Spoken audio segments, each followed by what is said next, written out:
ചോദിക്കുക. Ask him, ask him, ask. Elisha ചോദിച്ചു, what do you want? 2 രാജാക്കന്മാർ 2-ൽ 4-ൽ 6-ൽ 8-ൽ വീണ്ടും വീണ്ടും എലീജ ചോദിക്കും, what do you want young man? യുവാവേ, നിനക്ക് എന്ത് വേണം? അവൻ ചോദിച്ചു, മാസ്റ്റർ, അങ്ങയിൽ നിറഞ്ഞു നിൽക്കുന്ന അഗ്നി അഭിഷേക തീയുടെ 2 പങ്ക് എനിക്ക് വേണം. അവൻ അപേക്ഷിച്ചു. അതിന്റെ നിറവുമായി ഇവൻ ഒറ്റയ്ക്ക് ജോർദാന്റെ കരയിൽ നിൽക്കുന്നു. എലീജ പ്രവാചകന്റെ അടുക്കൽ നിന്ന് വീണ പുതപ്പുത്തന്റെ കയ്യിലെടുത്ത് വീണ്ടും ചോദിച്ചു, where is my God?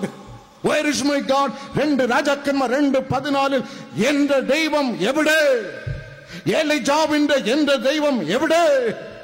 ദൈവം ഇറങ്ങി വന്ന് ജോർദാനെ 2ആയി പിളർന്നു കൊടുത്ത് ചോദിക്കുക.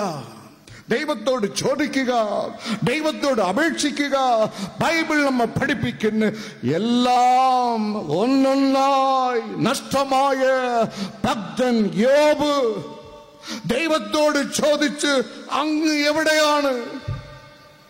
അങ്ങ് എവിടെയാണ്? യോബ് 23:3 where is my God? അങ്ങാണല്ലോ സാക്ഷീകരിക്കുന്നത്. യോബ് നീ നീതിമാൻ, യോബ് നീ നിഷ്കളങ്കൻ, യോബ് നീ ദോഷമിട്ട് അകന്ന് ജീവിച്ചവന് അങ്ങനെ സാക്ഷി പറഞ്ഞ എന്റെ ദൈവം എവിടെ? അവൻ അപേക്ഷിച്ചു. യോബ് 23:3 അപ്പോൾ അവൻ ദൈവത്തെ കണ്ട്. ആമേൻ. അവൻ കേട്ടിട്ടേ ഉള്ളു. ഈ ദൈവം ആരെന്ന് കേട്ടിട്ടേ ഉള്ളു. യോബ് 42:5-6 കേട്ടിട്ട് ഉണ്ടായിരുന്ന ദൈവത്തെ അന്ന് അവൻ കണ്ട്. ആമേൻ. ഹല്ലേലൂയ. ക്ഷയിച്ചു ശത്രുക്കളുടെ വായിൽ അകപ്പെട്ട യങ് മാൻ ഗിദിയോൻ ഒരു നീക്ക് പോക്കില്ലാതെ, അടുത്ത നാൾ എന്ത് സംഭവിക്കുമെന്ന് ഉറപ്പില്ലാതെ ഗിദിയോൻ ദൈവസന്നിധിയിൽ അപേക്ഷിക്കുന്നു. ന്യായാധിപന്മാർ പുസ്തകം 6-ാം അധ്യായം 13-ാം വചനം നമ്മ പഠിപ്പിക്കുന്നു, ഞങ്ങളോട് ഞങ്ങളുടെ പിതാക്കന്മാർ പറഞ്ഞിട്ടുള്ള സ്വർഗത്തിലെ പിതാവാം ദൈവത്തിന്റെ അത്ഭുതങ്ങൾ ഇന്ന് എവിടെ? ഇന്ന് എവിടെ? എന്റെ ദൈവം ഇന്ന് എവിടെ? അന്ന് ദാവീദിൽ പ്രവർത്തിച്ചല്ലോ, അന്ന് യോബുവിൽ പ്രവർത്തിച്ചല്ലോ, അന്ന് ആബ്രഹാമിൽ പ്രവർത്തിച്ചല്ലോ, അന്ന് തന്റെ സന്നിധിയിൽ പറ്റിയിരുന്നവരുടെ ജീവിതത്തിൽ പ്രവർത്തിച്ചല്ലോ. ഇന്ന് ആ ദൈവം എവിടെ? അവൻ ഇറങ്ങി വന്ന് അവൻ ഗിദിയോനെ ശക്തീകരിച്ച്, യോബുവിനെ ശക്തീകരിച്ച്. കേൾവി മാത്രമേ യോബുവിന് ഉണ്ടായിരുന്നു. അവൻ അന്ന് ദൈവത്തെ കണ്ട് എലീശയിൽ രട്ടിപ്പ അഭിഷേകം പകർന്ന്. ബൈബിൾ നമ്മെ പഠിപ്പിക്കുന്നു, ദാവീദും ദൈവസന്നിധിയിൽ അപേക്ഷിക്കുന്നു. 1 സാമുവേൽ 30-ാം അധ്യായത്തിൽ എല്ലാം തീർന്ന് തരിപ്പണമായി ഒരു പുഷ്പം മാത്രം ഭാര്യയെ കണ്ടില്ല. പെൺകുട്ടികളെ ശത്രുക്കൾ കിഡ്നാപ്പ് ചെയ്ത് കൂടെ നിന്ന ആളുകൾ, സഹായികൾ ദാവീദിനെ തീർത്ത് കെട്ടുവാൻ കല്ലെടുത്ത്. അവന് മനസ്സിലായി, എല്ലാം മായ, എല്ലാം മായ. മായയേ ഇല്ലാത്ത ഒരു സത്യവാൻ ഉണ്ട്. അവന്റെ പേരാണ് ദൈവം. ഞാൻ അവന്റെ അടുക്കൽ പോകും, ഞാൻ അവനോട് അപേക്ഷിക്കും. ജേബസ് അപേക്ഷിച്ചതുപോലെ, എലീശ അപേക്ഷിച്ചതുപോലെ, യോബ് അപേക്ഷിച്ചതുപോലെ ചെറുപ്പക്കാരൻ ഗിദിയോൻ അപേക്ഷിച്ചതുപോലെ what should I do? 1 Samuel 30:8 8 മുതൽ 18 വരെ ദൈവസന്നിധിയിൽ കടന്നു വന്ന് ദാവീദ് ചോദിക്കുന്നു, should I pursue the troop that attacked me? Should I pursue the troop that demands my palace? Should I pursue the troop which kidnapped my kith and kin? എന്റെ രക്തങ്ങളെ കടത്തിക്കൊണ്ടുപോയ പട്ടാളത്തെ ഞാൻ പിന്തുടരണമോ? കർത്താവിന്റെ മറുപടി, go, pursue, strike and you will recover. ദാവീദേ, മടിച്ചു നിൽക്കരുത്, പോകാം, പിന്തുടരുക, ശത്രുവിനെ അടിക്കുക, നഷ്ടപ്പെട്ടതിനെ വീണ്ടെടുക്കുക, അതിർത്തി വിശാലമാകും. പൗലോസും ഇതാണ് ചോദിച്ചത്. അക്രമം കാണിച്ച് ദൈവമക്കളുടെ സഭയെ പീഡിപ്പിച്ച് പൗലോസിന് ദൈവം ഒന്ന് തൊട്ടപ്പോൾ ചോദിച്ച ചോദ്യം അപ്പോസ്തലർ 9:6 ബൈബിൾ നമ്മെ പഠിപ്പിക്കുന്നു, അങ്ങ് ആരാകുന്നു, ഞാൻ എന്ത് ചെയ്യണം? 2 ചോദ്യം അവൻ അപേക്ഷിച്ചു. Who art thou? അങ്ങ് ആരാകുന്നു, ഞാൻ എന്ത് ചെയ്യണം? 2നും ദൈവം തക്ക മറുപടി നൽകി. മരുഭൂമിയിൽ നിലവിളിയോട് മോശെ തമ്പുരാനോട് ചോദിക്കുന്നു. 1 പുറപ്പാട് 15 മാറയിൽ അവൻ ചോദിച്ചു, ഞാൻ എന്ത് ചെയ്യണം? കുടിവെള്ളം കയ്പ്. പുറപ്പാട് 17 അധ്യായത്തിൽ റഫീദീമിൽ വന്നപ്പോൾ മോശെ ദൈവത്തോട് ചോദിച്ച്, വെള്ളമില്ല, ഞാൻ എന്ത് ചെയ്യണം? പുറപ്പാട് പുസ്തകം സംഖ്യ 20 മോശെ ദൈവത്തോട് ചോദിച്ചു, കാദേശ് പട്ടണത്തിൽ വന്നപ്പോൾ ഇവിടെ വെള്ളമില്ല, ജനം ദാഹം കൊണ്ട് വലയുന്നു, ഞാൻ എന്ത് ചെയ്യണം? ദൈവം തക്ക മറുപടി നൽകി. ഇന്ന് നാം ദൈവസന്നിധിയിൽ അപേക്ഷിക്കാൻ പോകുന്നു. ഇതിന്റെ ഇടയ്ക്ക് ഒരുത്തനും വേണ്ട, നീ ദൈവത്തോട് അപേക്ഷിക്കണം. ഞാൻ എന്ത് ചെയ്യണം? ഞാൻ എന്ത് ചെയ്യണം? എൻ്റെ മക്കളുടെ അവസ്ഥ ഇതാണ്, എൻ്റെ അവസ്ഥ എന്താണ്? ഞാൻ എന്ത് ചെയ്യണം? ജേബസ് അപേക്ഷിച്ചതുപോലെ ഈ പൊന്ന് ദൈവത്തോട് നമുക്ക് അപേക്ഷിക്കാം. ഒന്ന് എഴുന്നേൽക്കാമോ? 2 കൈകളും ഉയർത്തി കൈകളെ തട്ടി, ആമേൻ. എന്റെ അതിർത്തി വിശാലമാകുന്നത് എങ്ങനെ? ഞാൻ എന്ത് ചെയ്യണം? ഞാൻ എന്ത് ചെയ്യണം? എലീശയുടെ അതിർ വിശാലമായി. യാക്കോബ് എന്നുള്ള പഴയ എത്തൻ ഭക്തനായി അപ്പോൾ യാക്കോബിന്റെ അതിർ വിശാലമായി, ദാവീദിന്റെ അതിർ വിശാലമായി. അമ്മ പോലും എഴുതി തള്ളിയ ജേബസിന്റെ അതിര് ദൈവം വിശാലമാക്കി കൊടുത്ത്. ആമേൻ, ആമേൻ. തീ വ്യാപരിക്കുന്നു, തീ വ്യാപരിക്കുന്നു, തീ വ്യാപരിക്കുന്നു, തീ വ്യാപരിക്കുന്നു, അഗ്നി വ്യാപരിക്കുന്നു, അഗ്നി വ്യാപരിക്കുന്നു.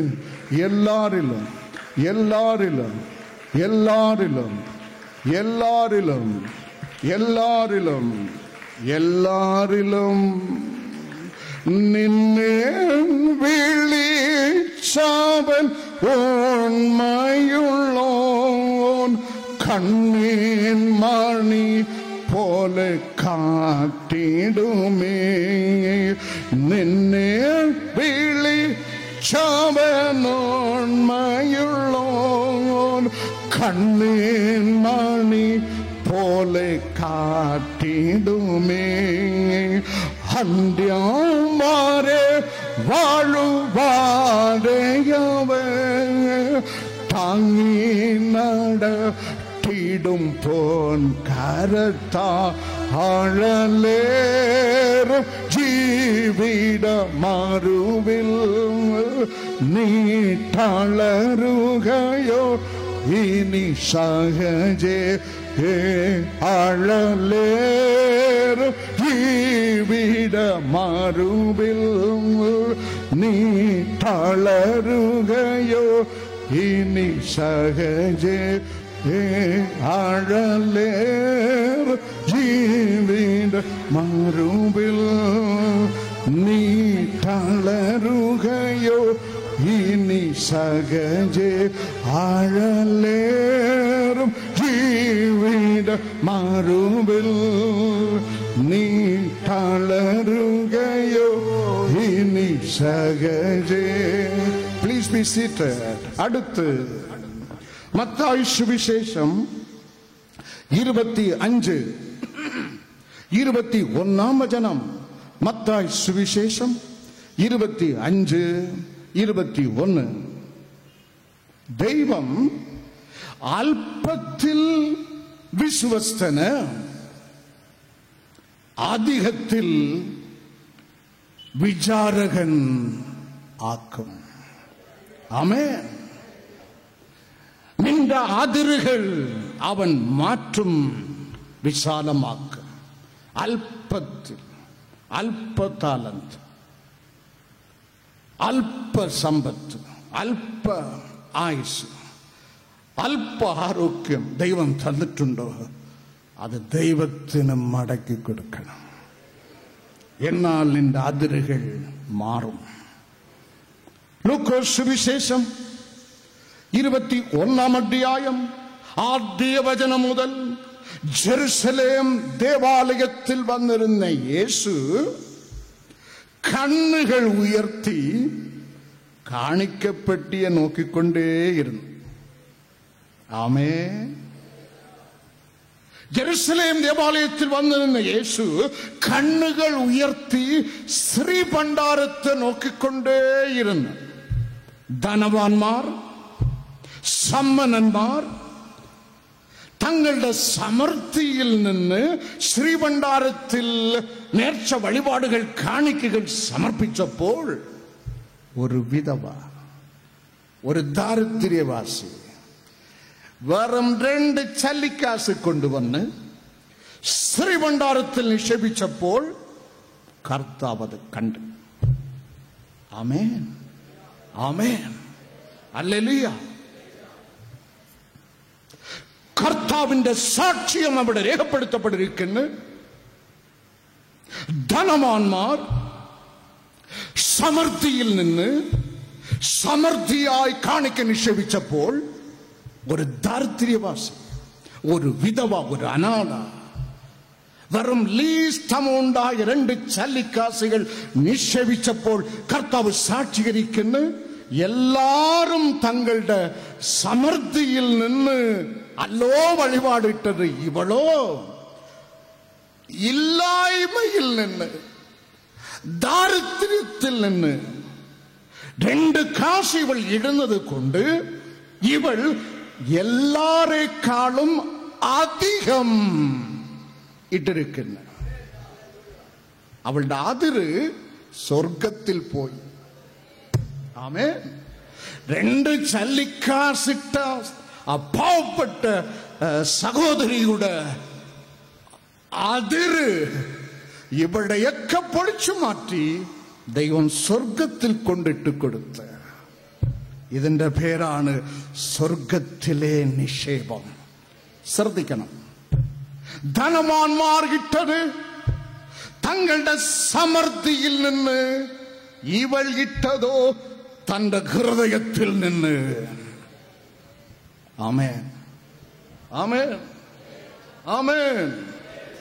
ധനവാന്മാർ ഇട്ടതോ തങ്ങളുടെ സമൃദ്ധിയിൽ നിന്ന്, ഈ ദാരിദ്ര്യവാസി ഇട്ടതോ തന്റെ ഹൃദയത്തിൽ നിന്ന്. ദൈവസന്നിധിയിൽ വഴിപാട് അർപ്പിക്കുമ്പോൾ അങ്ങനെ വേണം, അങ്ങനെ വേണം. ആമേൻ, ആമേൻ. ധനവാന്മാർ വഴിപാട് നിക്ഷേപിച്ചത് ശ്രീഭണ്ഡാരത്തിൽ, ഇവൾ നിക്ഷേപിച്ചത് സ്വർഗത്തിൽ. മനസ്സിലാകുന്നില്ല. കൈകളെ തട്ടി